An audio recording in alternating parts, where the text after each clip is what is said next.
In this video, we're going to install Git for Windows. There are actually several ways to install Git on Windows. We're going to use a project called Git for Windows that provides us the most up-to-date version available for the Windows platform. This project is an improvement over the older recommendation of using the git-scm.com version of Git for Windows. As of the recording of this video, Git for Windows is still in preview.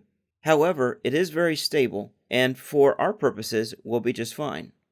Either way, I recommend downloading and installing the latest version of Git for Windows.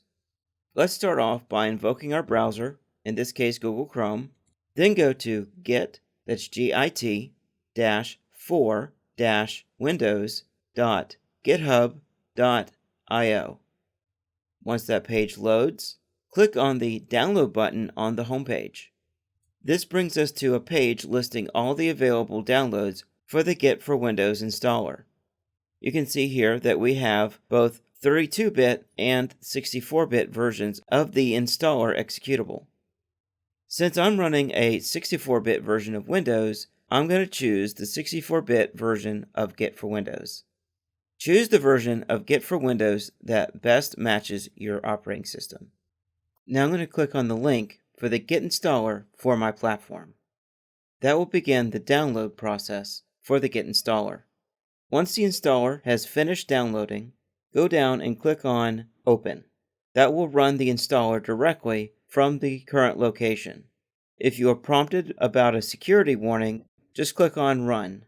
Windows may also prompt you to make sure that you want to install this program. Click on Yes. Once the Git Setup Wizard starts, on the first page, click on Next. The second page has the license agreement. Again, click on Next to agree to the license agreement. The next page is Select Your Destination. This is the location that Git will be installed on your system. For me, this location is perfectly fine, so now I will click on Next. On the Select Components page, I would like the Git Bash icon on the Quick Launch or taskbar, as well as on the desktop. To get both of those icons, I will check Additional Icons, which also checks in the Quick Launch as well as on the desktop. Then click on Next. This is the folder on the Start menu that Git will be installed. Since this is fine, I will continue by clicking on Next. This page dictates what parts of Git and Git Bash are installed. Although we will only be using Git Bash as part of this course, I recommend selecting the middle option. This will install Git Bash as well as integration with the Windows command prompt.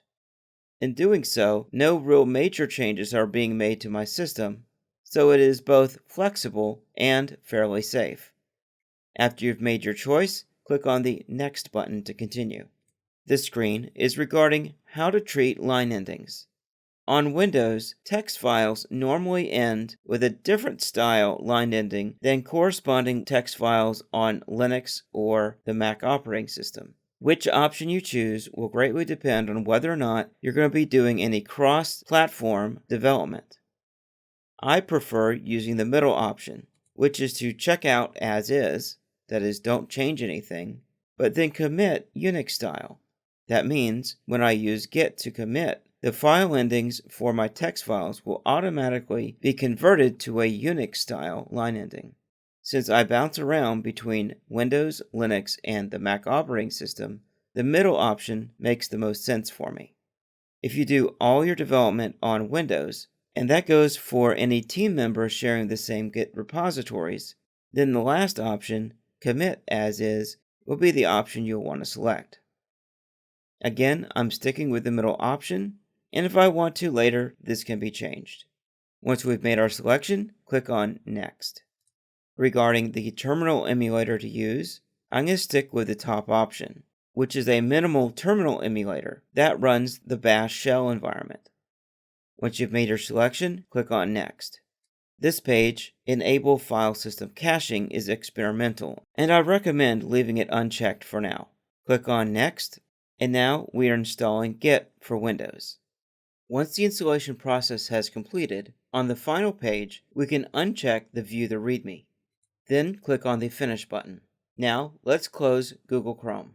While we're here, let's verify that Git for Windows with the icon on our desktop. Looks like it's there. So now let's double click on Git Bash to fire up Git Bash for the first time. Now that we've done that, let's verify that Git is installed.